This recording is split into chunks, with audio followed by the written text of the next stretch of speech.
In the quiet Belgian village of Chernion on October 21, 1928, a royal hunting party was in full swing. Queen Elizabeth of Belgium, a skilled markswoman, was enjoying the day's sport alongside her husband, King Albert I. The air was crisp, filled with the sounds of nature and the distant calls of the hunt. But this day would end with a headline that shocked the world. As the hunt progressed, a distinguished guest, Count Jacques d'Altremont, was tragically shot and killed.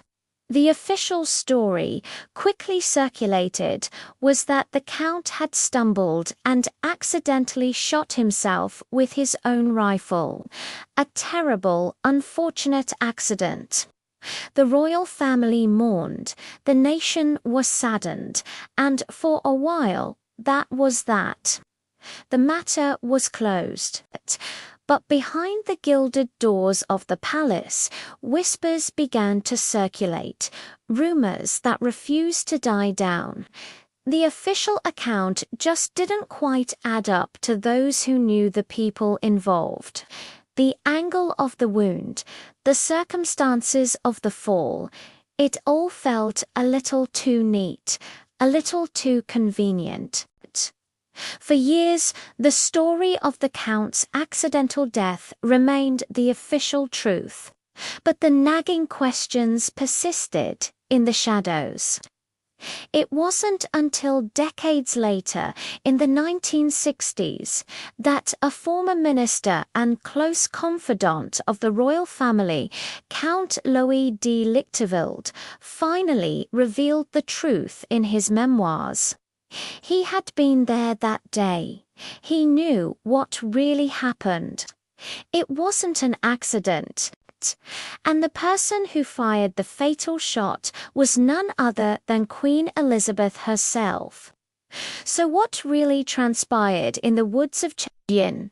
According to Lichtervelde's account, Queen Elizabeth, aiming for a wild boar, took her shot, but in a horrifying twist of fate, her bullet missed its intended target and struck Count d'Altremont, who was positioned out of her line of sight. It was a tragic, devastating accident, a hunter's worst nightmare. But this was no ordinary hunter. She was the Queen. The immediate aftermath was one of shock and panic. King Albert, realizing the immense scandal this would cause, made a split-second decision. To protect his wife, the Queen, and to shield the monarchy from a catastrophic crisis, he orchestrated a cover-up. He commanded everyone present to swear an oath of secrecy. The official story would be an accidental, self-inflicted wound. No one saw the Queen pick up the rifle in that way, but everyone saw the tragic result. The Count's own gun was used to create a plausible, albeit false, narrative. The loyalty of those present held, and the secret was kept for over 30 years.